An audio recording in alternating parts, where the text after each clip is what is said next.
5 years ago, I too got on a bus from Atlanta, Georgia at 10 o'clock at night and traveled throughout the night to arrive in Washington, D.C. in the very bright morning. I was traveling with my daughter at the time, who was 16 years old, who after the election of that time wept. And I thought that I needed to take her to be with others, to seek change for positive good. I marched as a mother. I marched for my personal beliefs, and I marched as a Unitarian Universalist. I marched because I am pro-choice. I am pro-abortion access. And I support the means of seeking reproductive justice for all in all situations. Let me explain further what that means as we go forward in this sermon.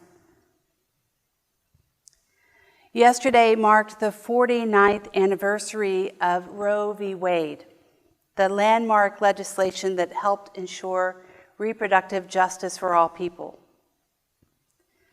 That legislation is in jeopardy, and it is likely to be overturned before it turns 50, which is why I offer my testimony as a person of faith and as a Unitarian Universalist minister on this issue. I will uphold and uplift reproductive justice in my life and from this pulpit today. Reproductive justice is so much more than abortion rights. There's reproductive health, comprehensive sexuality, opportunities to have birth control and information about your body, and gynecological exams if you happen to be poor and don't have access to medical care. There's reproductive health, the whole system of the health care, making sure that women of all ages and men of all ages have access to vaccines and health care and exams and information that they need. These two go hand in hand. And to see the overarching structure, especially for people who have little access to health care because of issues of class and poverty, and add on that the issues of systemic racism that are so endemic in our culture. Reproductive justice is the overarching body of which action is needed for us to be integrally involved and being a part of bringing that forward. So as a ministerial colleague of mine who shares her beliefs, she says, "Our work for reproductive justice is something that we as ministerial colleagues must speak about today in the pulpit.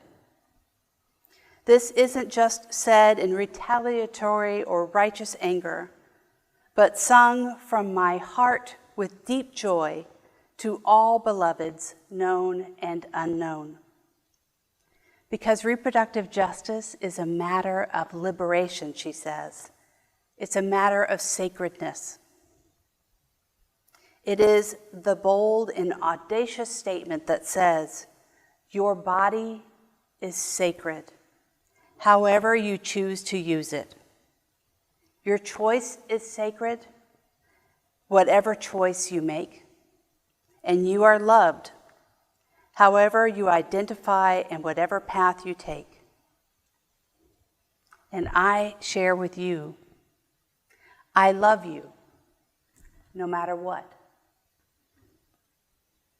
Today I'll tell you how I came to the beliefs that I have that led me to March 5 years ago. Many of you know that I'm a lifelong Unitarian.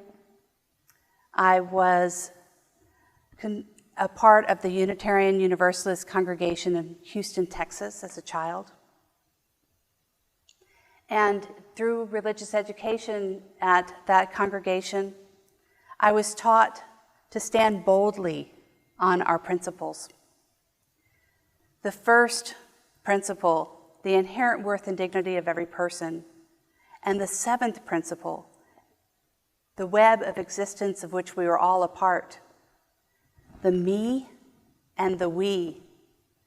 And the dance in between those two are the two beliefs that formed my vocational call into ministry itself. I stand before you as a woman, as a mother of two daughters, one who is 21 and the other is 9. I stand before you as a person who has been working for safe and comprehensive sexual health and abortion rights since I was a teenager in the 1980s. In the first summer after graduating from high school, I began volunteering at Planned Parenthood in Houston, Texas. I first began as a handholder in the abortion clinic. Soon after, there was a job opening for a counselor, and I began working there in between my hours of college classes. And in the years that followed, over the next 7, I worked as a counselor, a surgery assistant, a counselor in the HIV clinic, which was during the heights of the AIDS epidemic in the early 1990s, and also as a medical assistant in the city jail gynecological program. During those same years, I went to work for a private gynecologist who provided counseling and abortions in their private practice. And most of these clients were often those who found out that their child was not medically viable at a later stage of pregnancy. In these settings, I was a source of information, of safe and legal health care.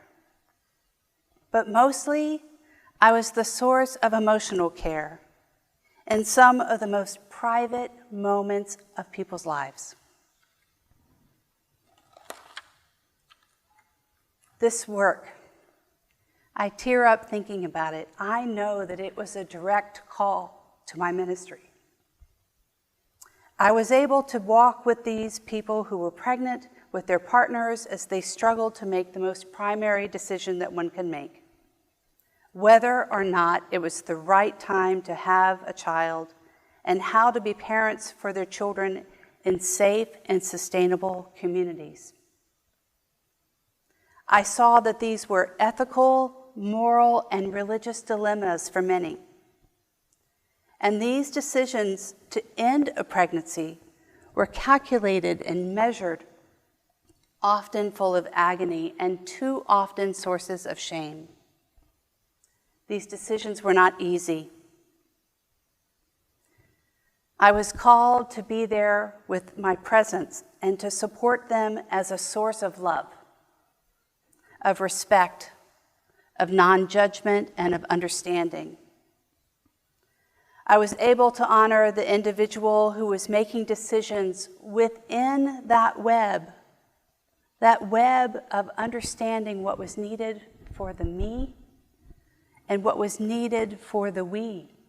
Quite often, that relationship with their partner, the children they already had, the things they needed in their life that often out of lack of income and opportunity were not available to them. This interconnectedness, this connection to the we, which includes the community at large, which often does not support women,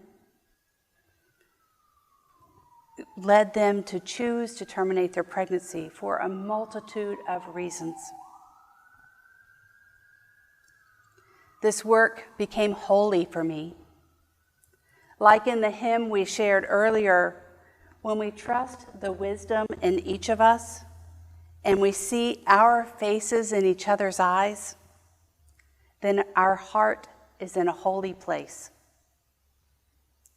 When we tell our story from deep inside and we listen with a loving mind and we hear our voices in each other's words, our heart is in a holy place. So these direct experiences, for me, lead me to see that access to safe abortion is only part of the solution for comprehensive sexual health and reproductive justice.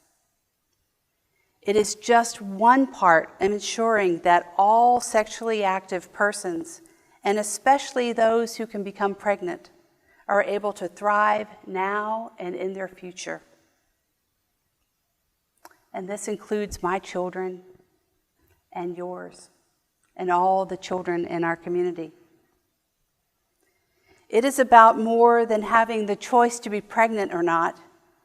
It is about the fundamental affirmation of the worth and dignity of every person and every decision that stems from that acknowledgement. And it honors that life is complicated, sacred, and often one of making difficult ethical decisions, including one about whether or not to end a pregnancy. It is often choosing and honoring when and if one is to make a commitment to parent a child at all. In the recovery room of the abortion clinic, often as a person there, as a hand holder, as a counselor, and later as a volunteer, as a person wearing a clergy collar, I was the presence that offered the holy in a time when many felt so ashamed. I hope that our presence with all of us in our religious beliefs as Unitarian Universalists can stand by others and say, we respect your choice. Often these decisions were complicated and bring up such religious turmoil. May we stand on the side of love. I can stand on these beliefs as a Unitarian Universalist because I was taught in our congregations to support the movement of siding with love. When it comes to decisions about our bodies, our sexualities, and our families, this ties in directly to our work to become welcoming. It ties in directly to our teaching of OWL, Our Whole Lives, our comprehensive sexuality education for our children and adults, for people of all ages. Because reproductive freedom requires much more than the legal right to abortion.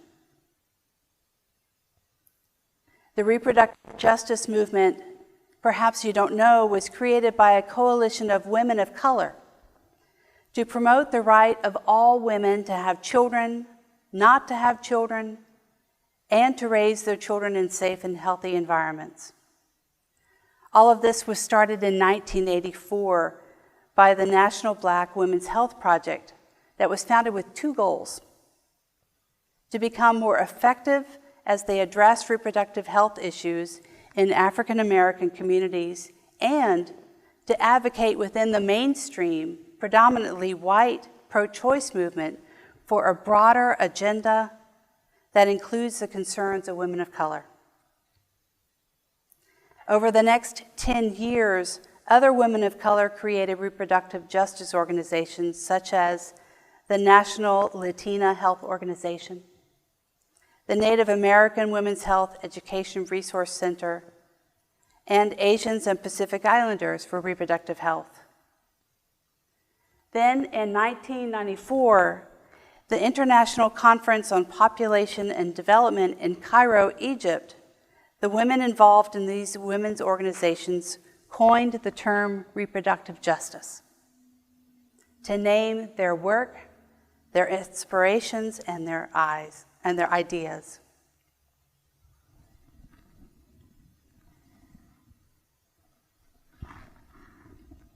In 1997, the sister song Women of Color Reproductive Justice Collective was formed in Atlanta, Georgia, not too far from here, bringing together 16 organizations advocating for the reproductive and sexual health of women of color. And Sister Song has been instrumental in promoting reproductive justice and in building support for it as a conceptual framework and movement-building political strategy. Reproductive justice emphasizes that everything is connected, and therefore insists that we refuse to isolate or pit important social issues against each other. Instead, reproductive justice advances these rights across the interdependent web of all social justice issues.